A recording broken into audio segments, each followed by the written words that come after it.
Baiklah, kita akan bahas sekarang yaitu tentang pengusulan sarana prasarana.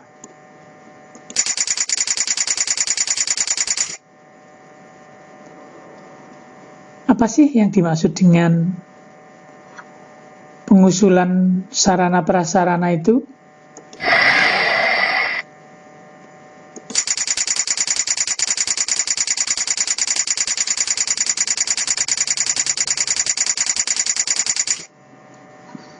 Jadi pengusulan sarana prasarana itu merupakan kegiatan pengusulan sarana prasarana yang dibutuhkan oleh masing-masing unit organisasi. Ya, sekali lagi, apabila dalam satu organisasi, katakanlah kantor, itu ada 5 bagian, ada bagian keuangan, bagian tata usaha, bagian kepegawaian, dan lain sebagainya, maka bagian-bagian itu merupakan unit organisasi. Lah masing-masing itu nanti membuat usulan kebutuhan sarana prasarana. Lalu bagaimana membuat usulannya?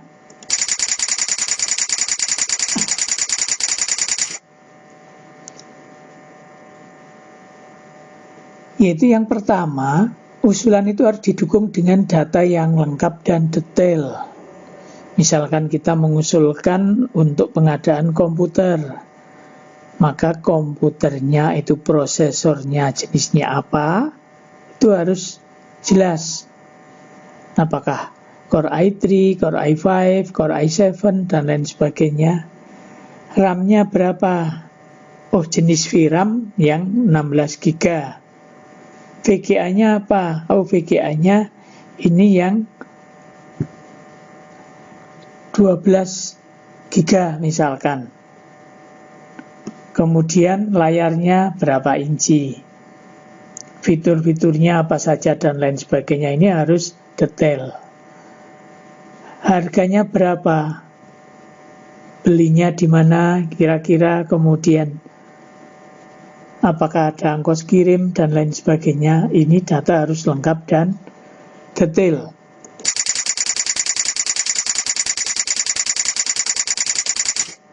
Kemudian usulan tadi lengkap dengan data-datanya itu harus dituangkan dalam format-format yang telah dibakukan. Jadi kantor atau organisasi itu pasti punya format usulan kebutuhan sarana prasarana yang harus dibuat oleh masing-masing unit organisasi.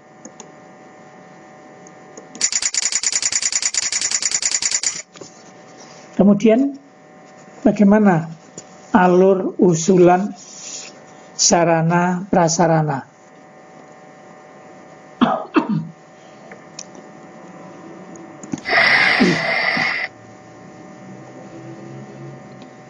Yaitu yang pertama membuat usulan kebutuhan alat atau sarana prasarana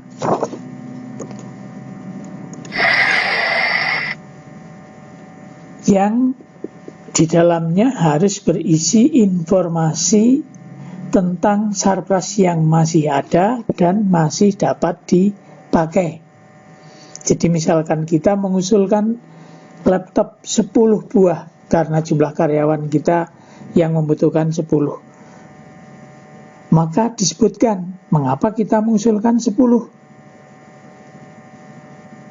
Kita karyawannya ada 10, laptop yang masih bisa digunakan ada 5. Berarti kita mengusulkannya 5. Ini harus disebutkan.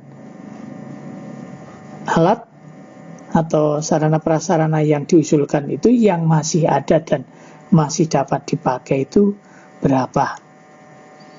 Nah, setelah itu kemudian kita membuat atau menyusun rencana kebutuhan. Barangnya apa, speknya apa, jumlahnya berapa, dan lain sebagainya. Nah, dalam menyusun rencana kebutuhan ini harus didukung atau memuat informasi penilaian kelayakan dan kesesuaian harga pasar. Yang dimaksud kelayakan di sini adalah barang itu sesuai tidak dengan kebutuhan dan pemakainya. Meja kantor antara kepala bagian dengan staf tentu saja berbeda. Apabila kebutuhan meja untuk staf, kok kita menggunakan yang khusus untuk kepala bagian, misalkan namanya meja setengah biru, maka itu dianggap tidak layak. Kita membutuhkan komputer untuk pekerjaan sehari-hari administrasi, maka dengan spek prosesor Core i3 ini sudah cukup. Kalau kita mengusulkannya kok Core i7, apalagi mengusulkannya laptop-laptop yang digunakan untuk gaming, maka ini jelas tidak layak. Sama, sebuah kantor membutuhkan mobil dinas untuk kepala kantor. Standarnya mobil dinas adalah Avanza, Xenia. Ya, kalau kemudian kantor itu mengusulkan Alphard atau Toyota Camry yang harganya di atas 1,5 miliar, maka ini jelas tidak layak. Karena harga sesuai dengan kelayakan adalah berkisar 250 juta. Jadi harus kita lihat kelayakannya. Kemudian kesesuaian harga pasar. Harga di pasaran barang tersebut berapa? Ini harus jelas dalam menyusun rencana kebutuhan. Kemudian setelah itu kita menentukan rencana biaya. Barang yang kita butuhkan apa, harganya berapa, jumlahnya berapa, total yang diperlukan berapa. Ini kita tentukan rencana biaya. Nah, dalam menentukan rencana biaya ini juga harus memuat informasi mengenai urgensi dari sarana prasarana yang diusulkan, juga melihat dana yang tersedia serta kebijakan dari pimpinan. Misalnya, kita mengusulkan membeli mesin fotokopi. Apakah mesin fotokopi ini sudah sangat urgen, sangat-sangat dibutuhkan atau darurat? Ini harus dijelaskan. Kalau yang kita fotokopi sehari hanya 10 lembar, maka kalau kita membeli mesin fotokopi itu tidak pas. Kemudian yang kedua, dana yang tersedia.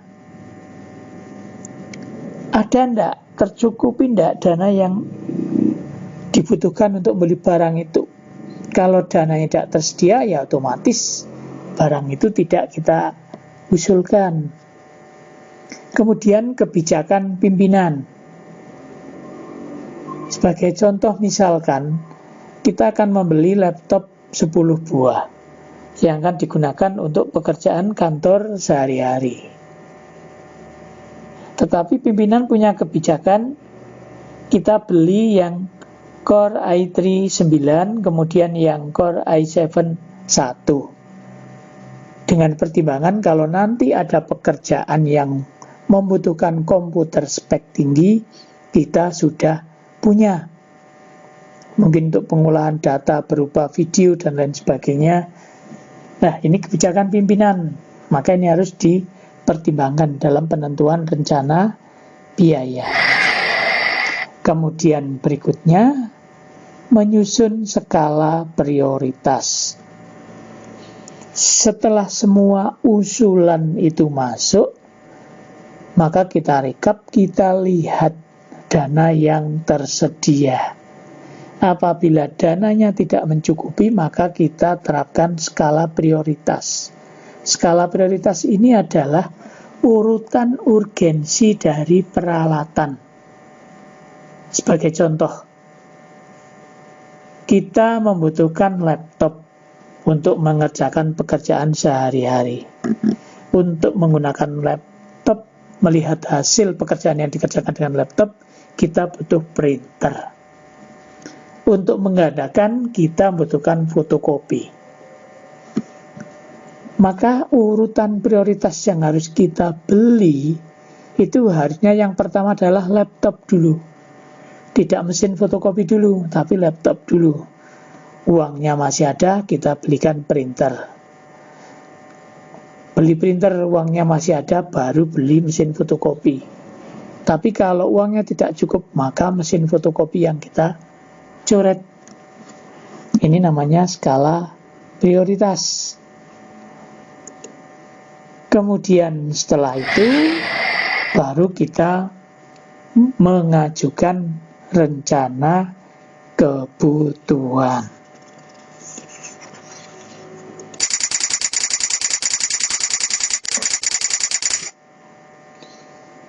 Kemudian untuk prosedur pengusulan sarana prasarana.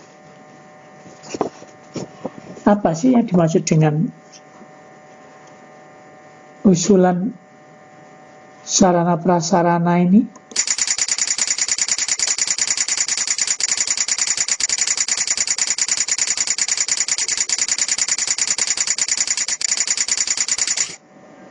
Ya. Ini merupakan kegiatan yang dilakukan oleh satuan kerja.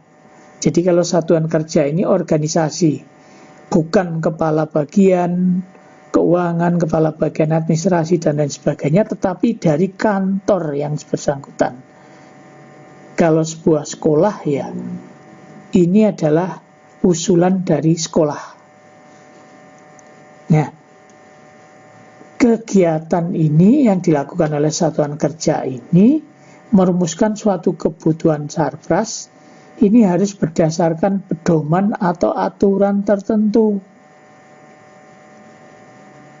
Misalnya bahwa usulan kebutuhan barang, khususnya alat, tidak boleh kita mengadakan alat gunduin-duwe atau untuk cadangan. Ini tidak boleh. Itu ada aturan atau pedomannya. Lah, aturan atau pedoman dalam pengusulan apa saja?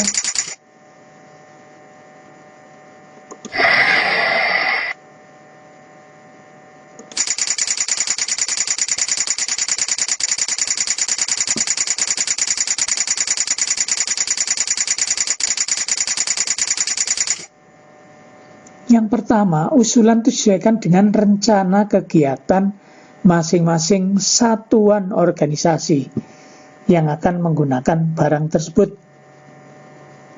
Sebagai contoh, KPU. Pada hari-hari biasa, KPU mengusulkan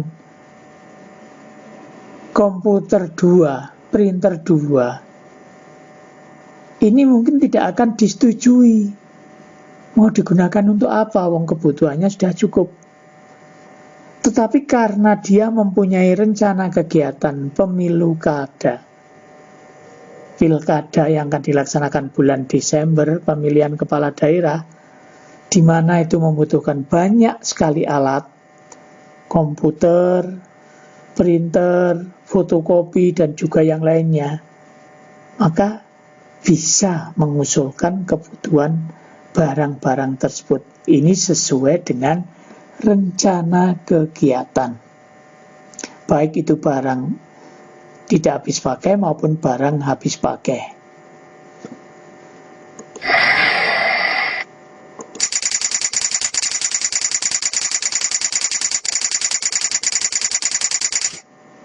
Yang kedua, usulan disesuaikan dengan jumlah dan kondisi kepegawaian yang ada. Misalkan di bagian tata usaha jumlah karyawannya ada 10, tetapi yang menggunakan komputer itu hanya 6 orang. Maka jelas usulan kita kebutuhan komputer tidak mungkin lebih dari 6. Ini yang dimaksud dengan jumlah dan kondisi kepegawaian. Kalau nanti ruangan, kita butuh ruangan baru, ini juga kita lihat kondisi kepegawaian. Oh, ruangan itu ada 1 kepala bagian dan 3 kasih serta 6 staf. Berarti kita butuh 1 ruangan khusus untuk kepala bagian. Kalau mau memungkinkan, kasih punya ruangan sendiri beserta stafnya. Ini yang dimaksud dengan disesuaikan dengan jumlah dan kondisi kepegawaian yang ada.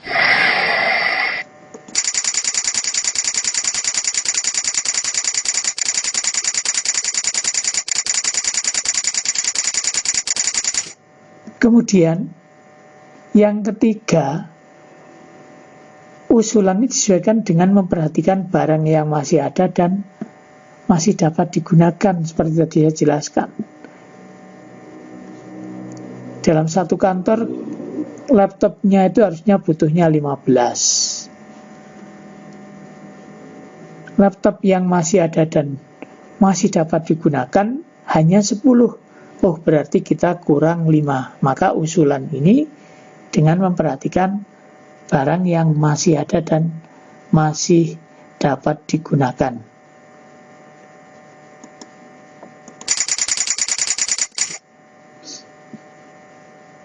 Apa dasar pemikiran diadakannya rencana usulan kebutuhan tersebut?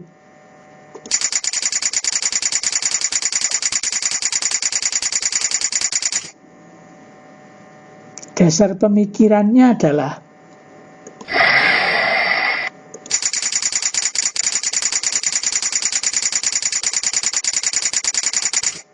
yang pertama, ini untuk meningkatkan jalannya pelaksanaan tugas pokok pegawai.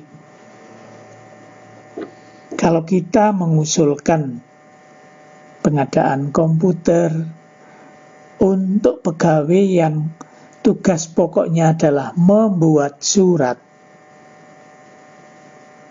ya katakanlah mungkin mengusulkan printer, karena dia setiap hari harus ngeprint, mencetak surat yang akan dibuat, maka dia harus punya printer sendiri. Kalau tidak, dia selalu nunut ngeprint bagian keuangan misalnya. Lah, dengan adanya usulan barang baru ini nanti dapat meningkatkan pelaksanaan tugas pokoknya, sehingga dia setiap kali akan ngeprint surat tidak harus kesana kemari pinjam printer ya atau nebeng ngeprint dan lain sebagainya. Ini meningkatkan jalannya pelaksanaan tugas pokok.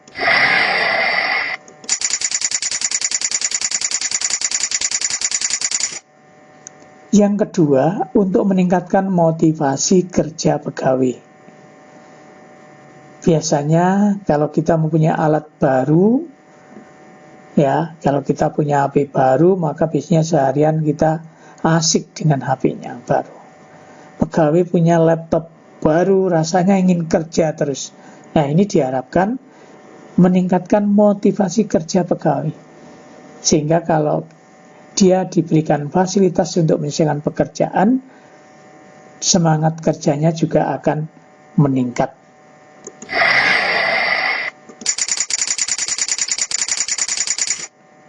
Yang ketiga, dasar pemikirannya adalah untuk standar kerja yang baku. Standar kerja yang baku apa? Bagian keuangan dia pekerjaannya hitung-menghitung, membutuhkan laptop, juga membutuhkan kalkulator. Maka apabila ada usulan penggunaan kalkulator untuk bagian keuangan, ini sesuai dengan standar kerja. Tetapi kalau bagian kearsipan kok mengusulkan beli kalkulator, nah ini untuk apa? Ini berarti tidak sesuai dengan standar kerja yang baku. Kemudian dasar pemikiran yang keempat,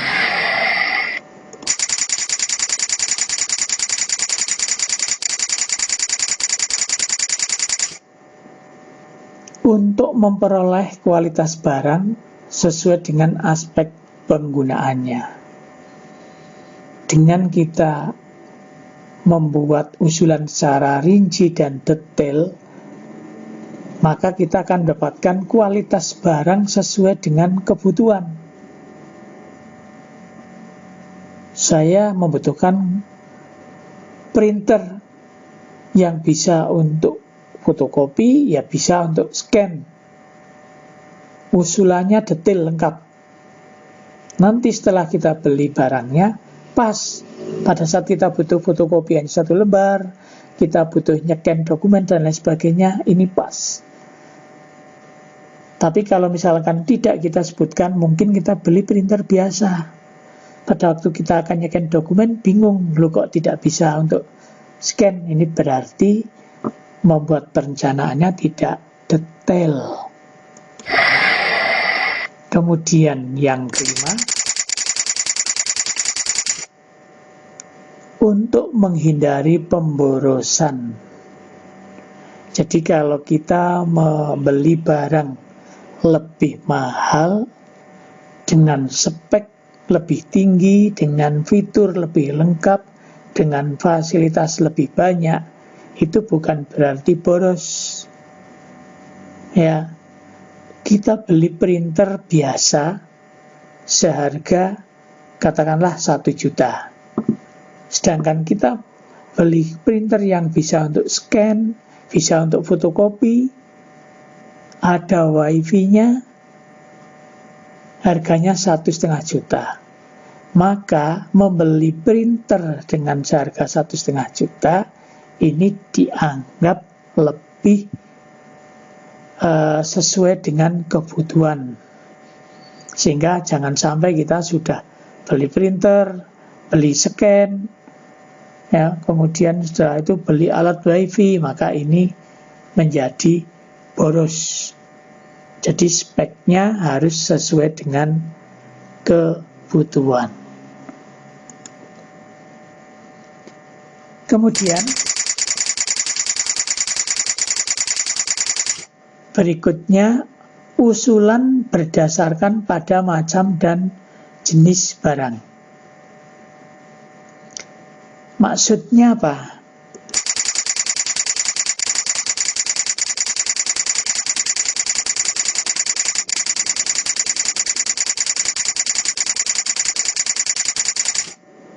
Ya, jadi kepala satuan kerja, statusnya itu yang mengusulkan adalah kepala satuan kerja. Ya, ini membuat usulan rencana kebutuhan Sarpras berdasarkan standar baku yang ditetapkan. Jadi standar baku itu apakah itu standar kualitas barang, standar harga, dan lain sebagainya. Ini harus berdasarkan standar baku. Mengapa perlu standar baku? Nah, standar baku ini dimaksudkan untuk yang pertama adalah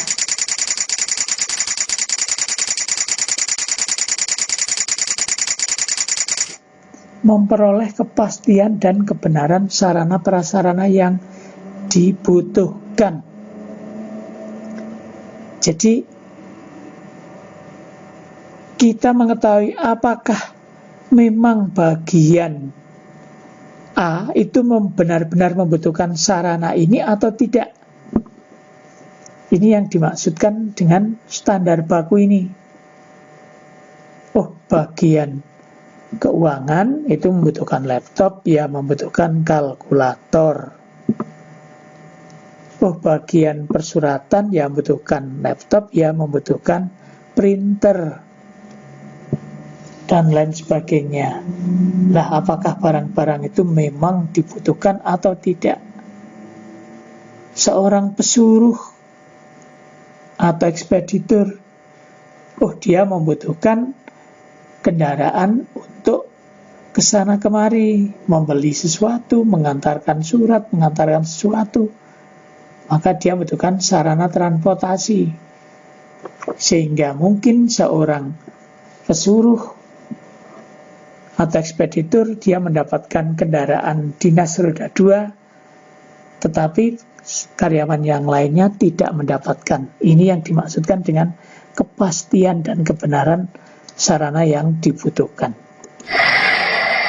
Kemudian yang kedua,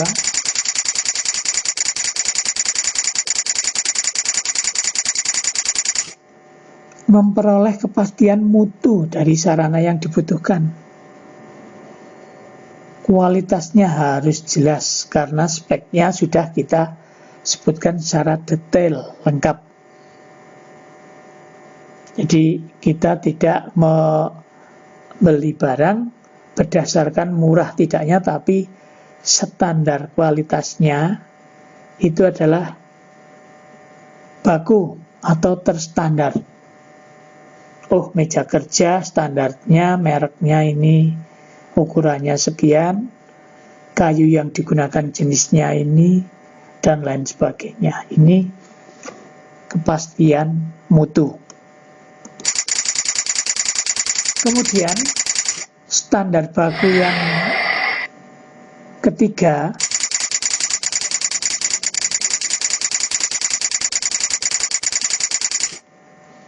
yaitu memperoleh kepastian jumlah sarana dan prasarana yang dibutuhkan. Bagian keuangan itu sebenarnya membutuhkan laptop berapa sih? Bagian keuangan itu sebenarnya membutuhkan kalkulator berapa sih? Bagian tata usaha itu membutuhkan printer berapa sih? Ini tiap-tiap unit kerja, setiap satuan kerja berbeda. Sebuah kantor mungkin membutuhkan laptop 10. Wah, ini terlalu banyak, ini usulannya 10. Tapi sekolah membutuhkan laptop 80. Oh, itu masih kurang. Loh, kok bisa?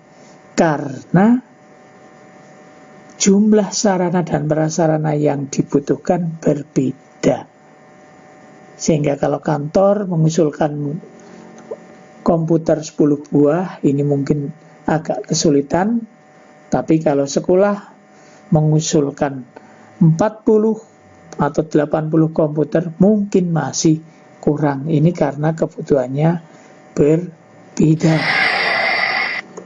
Kemudian yang keempat,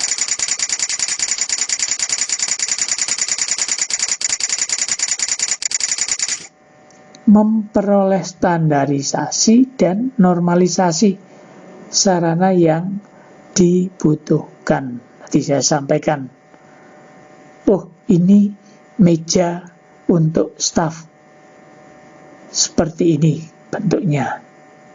Oh, ini meja untuk kepala bagian. Oh, ini meja direksi. Oh, ini meja yang ada bagian sampingnya atau bentuknya L, ini untuk bagian administrasi. Ini ada standarnya. Jadi tidak bisa misalkan Anda satpam, wah kalau bisa mejanya yang bagus kayak yang di ruang kepala, ini berarti tidak menggunakan standar.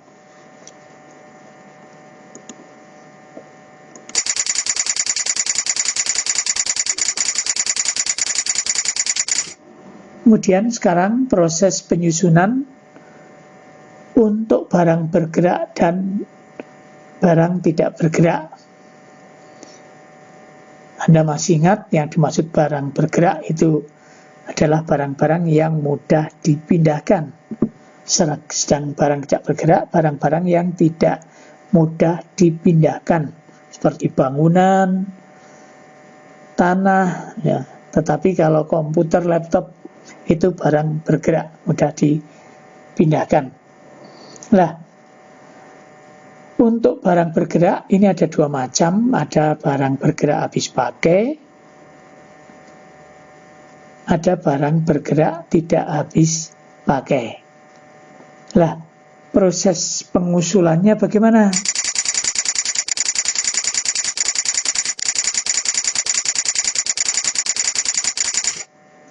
Nah, yang pertama, barang-barang bergerak habis pakai, pengusulannya harus didasarkan pada prinsip-prinsip. Yang pertama, yaitu kemanfaatan barang. Apakah barang ini nanti berguna?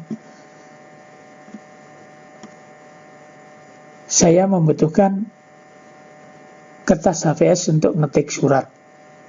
Saya juga membutuhkan kertas bubble, kertas tebal untuk membuat bendelan. Saya membutuhkan kertas yang lebih tebal, karton, untuk membendel dokumen yang lebih besar. Ini harus jelas. Jadi jangan sampai kita pokoknya semua jenis kertas harus ada, tetapi kertas itu tidak pernah digunakan. Lah, ini berarti tidak prinsip kemanfaatan. Yang kedua, ketahanan atau umur pakai barang. Ini juga perlu diperhatikan. Ada barang-barang yang tahan lama, tapi ada barang-barang yang tidak tahan lama.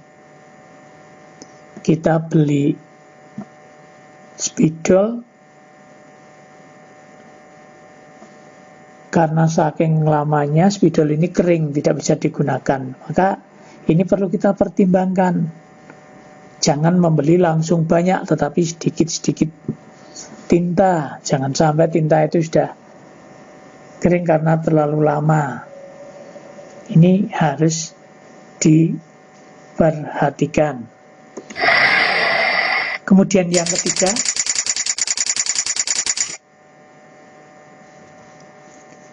yaitu memperhatikan penempatan dan penyimpanannya.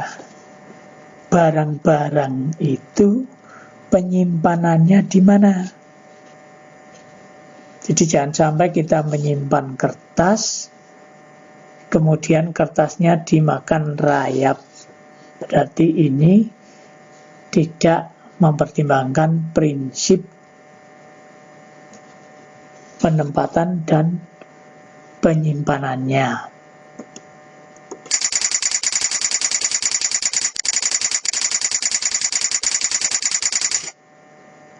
Nah, penyusunan usulan barang bergerak habis pakai ini harus berdasarkan pada beberapa hal ya. Yang pertama yaitu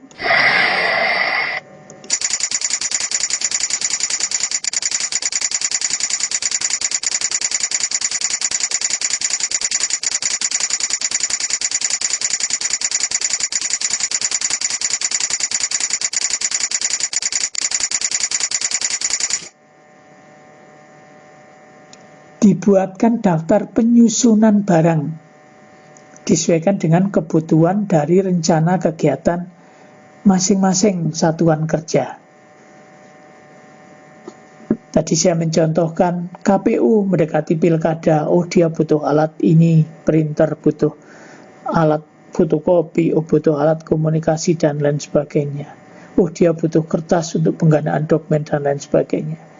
Ini disesuaikan ya berdasarkan frekuensi atau volume kecepatan penggunaannya. Sekolah hari-hari biasa membutuhkan kertas HVS cukup 50 rim. Tapi mendekati penilaian akhir semester atau tengah semester membutuhkan kertas bisa sampai 500 rim. Karena untuk penggandaan soal dan lain sebagainya. Lah ini sekali lagi disesuaikan dengan rencana kegiatan. Yang kedua,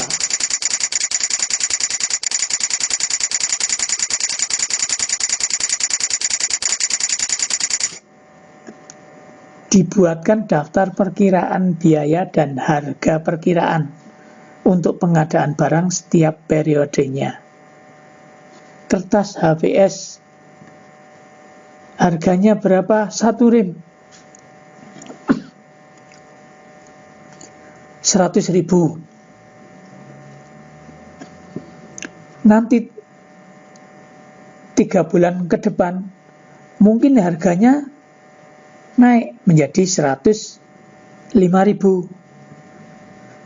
Triwulan berikutnya harganya menjadi 110. Triwulan ketiga harganya menjadi 115 dan seterusnya.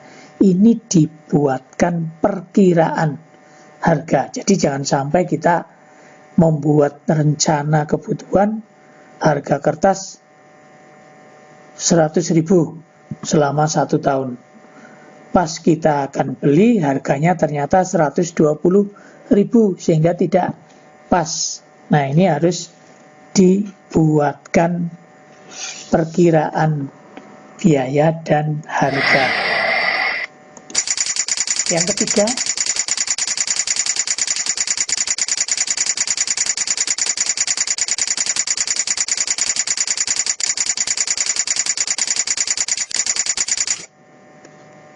dibuatkan daftar rencana kebutuhan berdasarkan periode jangka waktu tertentu, triwulan, semester, tahunan.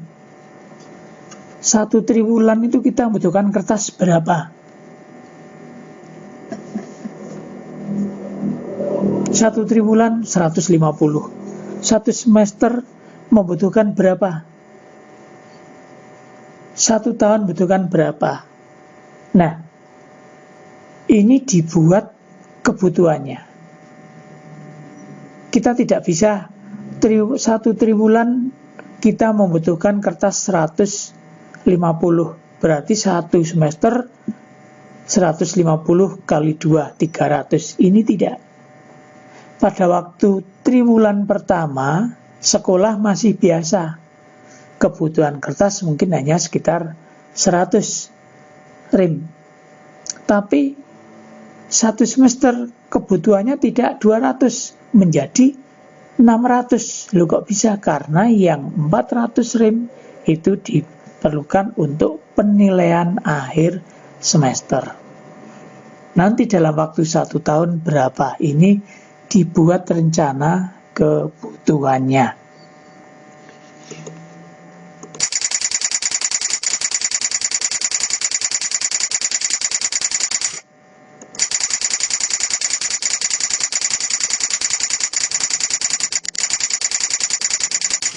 Yang kedua, proses penyusunan untuk barang bergerak yang tidak habis pakai. Ini biasanya berupa alat, perabot, dan lain sebagainya. Kalau habis pakai, itu seperti kertas, tinta, dan lain sebagainya. Ya, ini harus berprinsip pada beberapa hal. Yang pertama yaitu sama kemanfaatan barang. Apakah pengadaan itu, barang yang kita adakan itu ada manfaatnya atau tidak? Bagian arsip mengusulkan beli kalkulator. Setelah beli, barang itu tidak pernah digunakan. Ini berarti tidak sesuai. Yang kedua, ketahanan atau umur pakai barang. Kita lihat nanti setiap barang itu mempunyai umur teknis. Umur teknis barang itu ada perhitungannya. Misalnya, oh ini berupa mesin, ini adalah umur teknisnya 5 tahun. Maka ini kita perhatikan, oh barang ini umur teknisnya hanya 2 tahun dan lain sebagainya. Itu nanti bermacam-macam. Jadi ada mesin yang umur teknisnya bisa lama, bisa ada juga yang umur teknisnya pendek. Yang ketiga,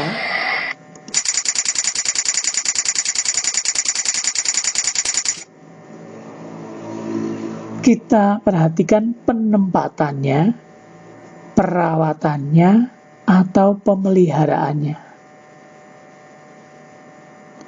Komputer yang digunakan cukup banyak dalam satu ruangan. Maka ruangan itu untuk komputer itu harus menggunakan AC.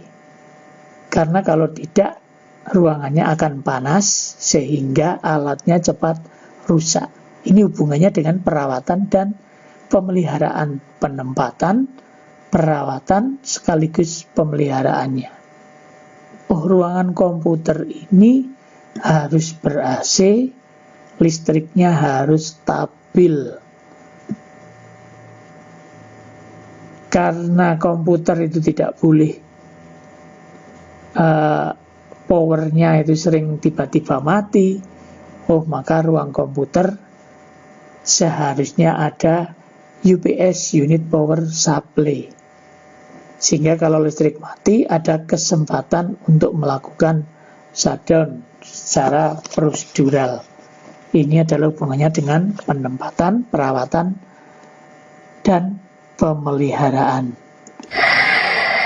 Kemudian yang keempat, penyimpanannya. Barang-barang alat ini kita simpan di mana sih? Gudang khusus? Harus dalam gudang, dalam almari, atau bisa dalam gudang tapi di luar almari. Ini harus jelas. Jangan sampai laptop malah di luar almari, kemudian sulak, penghapus malah di dalam almari. Ini berarti tidak pas.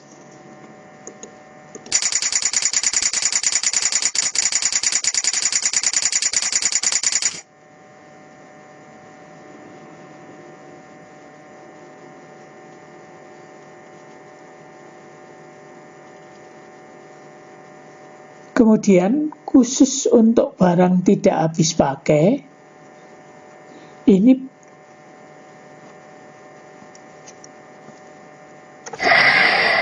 pengusulannya, prinsip yang berikutnya,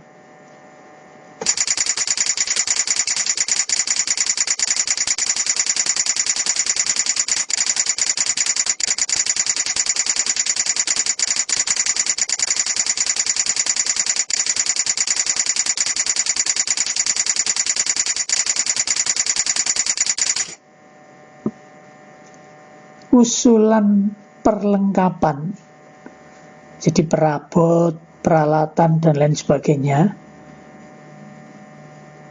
ini disesuaikan dengan rencana kegiatan masing-masing satuan kerja dengan memperhatikan peralatan yang masih ada atau masih dapat digunakan. Ini tadi, ya, ini khusus perlengkapan, baik perabot, ya, kemudian peralatan dan lain sebagainya.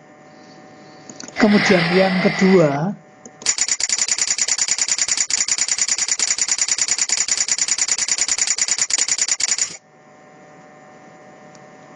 khusus barang tidak habis pakai ini sama seperti barang habis pakai tadi, dibuatkan daftar perkiraan biaya penyimpanan dan biaya pemeliharaan. Biaya penyimpanannya, membutuhkan almari. Biaya pemeliharaannya, ini harus dibersihkan, harus disemprot pakai anti hama atau anti serangga. Ini harus dibelikan kapur barus. Ini harus ada AC-nya, ruangannya. Ini perkiraan biaya untuk penyimpanan dan pemeliharaan. Berapa? Ini dibuatkan daftar perkiraan biaya. Yang ketiga,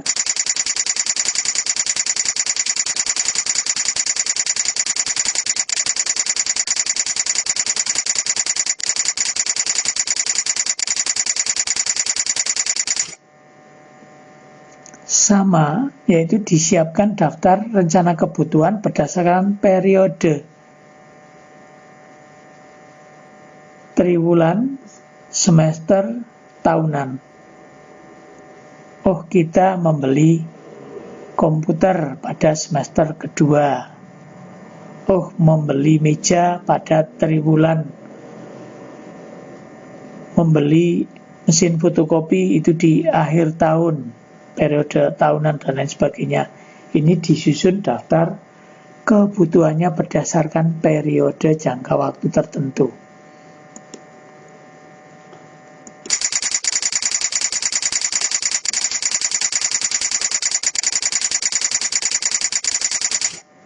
Kemudian berikutnya barang tidak bergerak. Bangunan, tanah. Ini pengusulannya harus dirinci. Ya, yang pertama untuk tanah.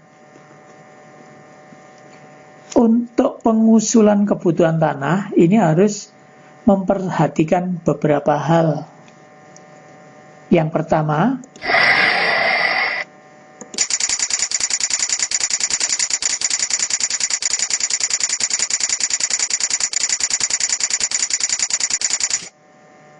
kepastian lokasi dan luasnya, dan pengusulannya sesuai dengan efektivitas penggunaannya. Kalau kita membutuhkan tanah untuk kantor, maka yang harus kita perhatikan lokasinya. Apakah lokasinya itu di tepi jalan besar atau tanahnya luas tetapi tidak ada jalan masuknya, maka ini tidak pas. Kantor harus punya akses masuk yang bisa dilewati kendaraan roda 4 atau mobil. Jadi kalau di Wonosobo lebih baik ke arah Kertek tetapi di pinggir jalan daripada di kota tapi masuk kampung jalannya sempit. Ini berarti tidak pas. Itu mengenai lokasinya. Kemudian juga harus dilewati oleh sarana air minum, tidak jauh dari fasilitas PDAM misalkan. Ada tanah murah lebar di daerah Wadas Lintang, jalannya lebar, tapi untuk PDAM jaraknya 10 kilo, ini berarti tidak pas, harus dekat. Kemudian juga harus dekat dengan jalur listrik, sehingga kalau kita akan nyambung listrik tidak terlalu jauh. Kemudian juga adalah jalur komunikasi. Nanti kalau kita mau pasang internet, ada enggak jalur teleponnya dekat? Ini harus dipertimbangkan. Kemudian luasnya. Kantor itu tidak hanya bangunan saja.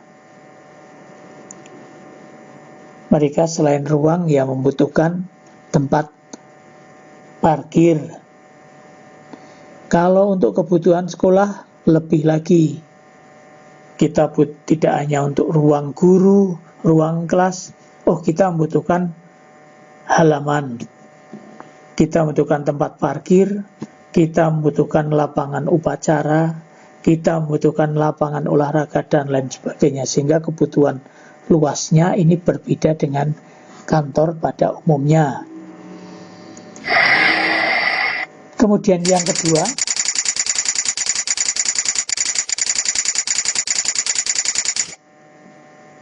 yaitu dicermati tentang perencanaan tata kota, planologi. Kira-kira tanah ini nanti akan dipergunakan untuk pemerintah tidak? Jangan sampai kita sudah membeli tanah, menurut rencana tata kota, tanah itu akan untuk pelebaran jalan, untuk jalan tol misalkan. Lah ini berarti kita tidak cermat. Di pengadaan tanah harus melihat rencana tata kota.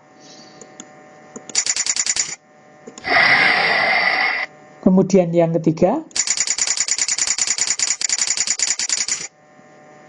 kepastian nilai atau harga tanah. Jadi kita harus melihat harga tanah itu ada standarnya. Walaupun dalam jual beli itu tergantung yang menjual mau dijual berapa, tetapi untuk organisasi atau kantor apalagi pemerintah itu ada standar baku harga tanah. Nanti kita kalau membeli tanah itu ada juru taksirnya. Nah, ini kepastian nilai atau harga tanah berapa itu harus diperhatikan. Kemudian yang keempat,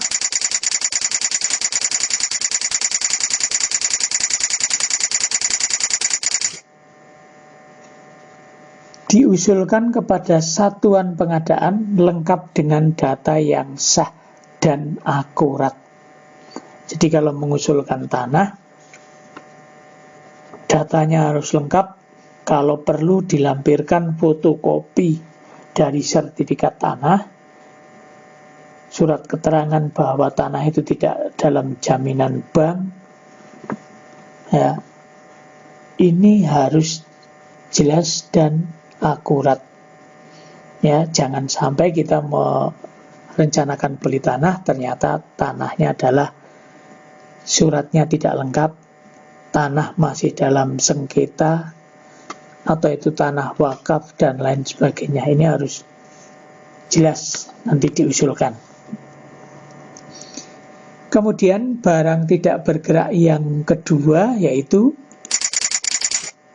bangunan.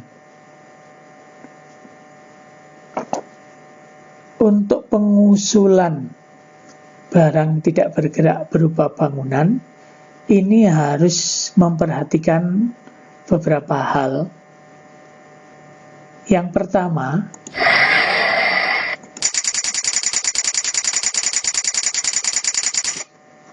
fungsi bangunan atau ruangan yang diusulkan.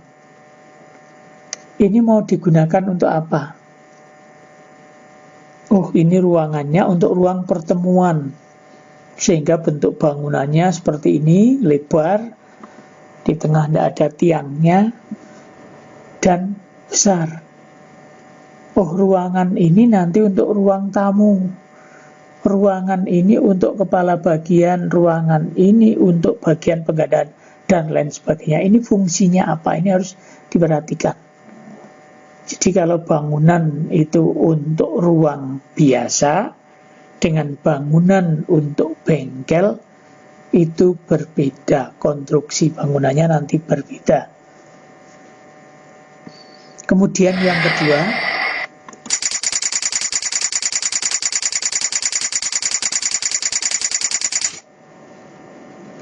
kita harus memperhatikan struktur organisasi dari satuan kerja yang akan menggunakan. Kantor ini ada 1 kepala kantor, kemudian ada 4 kepala bagian, kemudian seluruhnya ada 16 seksi, kemudian ada 70 staf. Maka kita harus memperhatikan, oh berarti ini ada 1 ruang khusus untuk kepala kantor, ada 5 ruang khusus untuk kepala bagian, kemudian ini untuk seksi beserta stafnya, ruangannya butuhnya berapa. Ini semuanya harus diperhatikan struktur organisasinya, sehingga jangan sampai kita punya 5 kepala bagian, tetapi kita punya ruangan khusus untuk kepala bagian hanya 3. Ini berarti tidak memperhatikan struktur organisasi. Yang ketiga,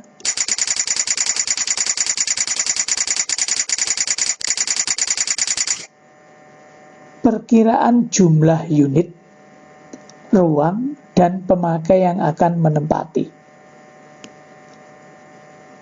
Jumlah unitnya, oh ini ada 5 bagian. Lah, tiap unit ini kebutuhan ruangnya berbeda-beda. Bagian keuangan ada 1 kepala bagian, 2 kasih, 4 staf. Berarti ada 7 orang. Ruangannya cukup meja dan kursi. Alat yang dibutuhkan karena hanya laptop, printer, mesin hitung. Tetapi berbeda untuk unit tata usaha. Sama-sama jumlah kepala bagian, kasih, dan stafnya 7 orang. Tapi dia butuh ruang tamu apabila ada tamu dari luar. Dia butuh ruang penggandaan. Dia butuh ruang arsip dan lain sebagainya. Maka kebutuhan ruangnya berbeda. Lah, ini harus diperhitungkan. Jumlah unitnya, ruang pemakai yang akan menempati. Kemudian yang keempat,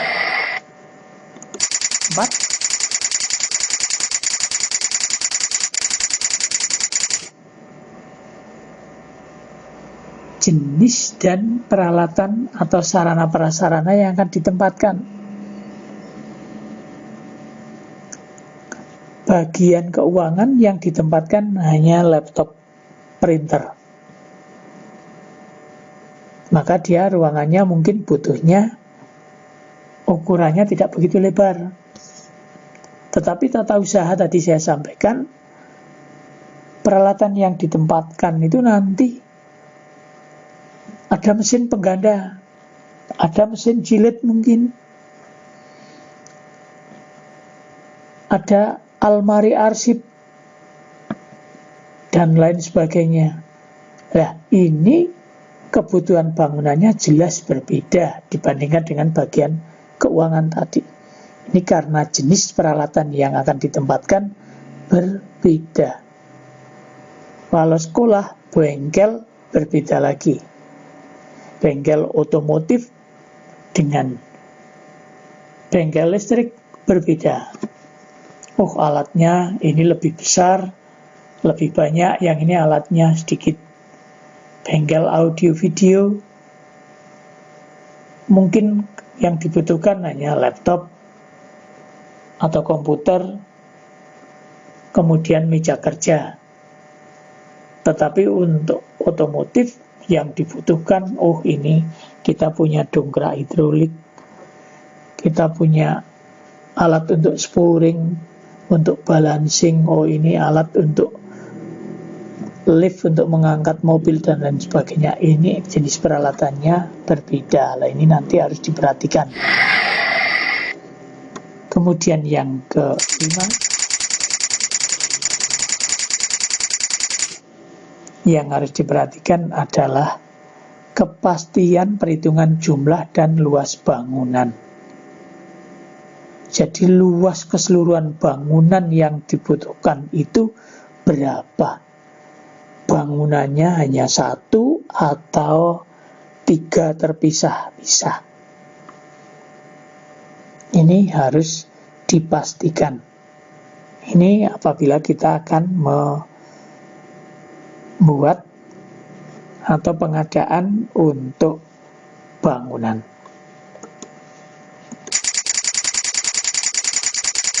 Lah, sekarang contoh sederhana dari daftar usul kebutuhan barang, yaitu ini peralatan.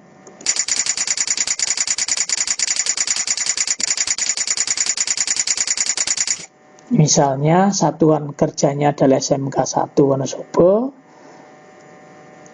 sarana yang dibutuhkan komputer. Ini kita buat tabelnya. Unit kerja yang membutuhkan, yang pertama bagian tata usaha, banyaknya pegawai yang memakai alat, yang ada itu 15, direncanakan 20. Jadi yang diusulkan 5 unit. Penjelasannya karena volume pekerjaan meningkat. Yang kedua bagian pendidikan, yang ada 10, yang direncanakan 10, tetapi mengusulkan 3 unit. Keterangannya karena 3 unit komputer statusnya rusak berat, padahal volume pekerjaan masih tinggi, sehingga perlu sebagai pengganti komputer yang rusak. Nah, ini contoh sederhana daftar usul kebutuhan barang. Nanti untuk tanah, untuk bangunan, barang habis pakai, nanti formatnya berbeda. Oke, itu saja yang bisa kami sampaikan. Apabila ada yang kurang jelas, bisa nanti Anda tanyakan secara langsung.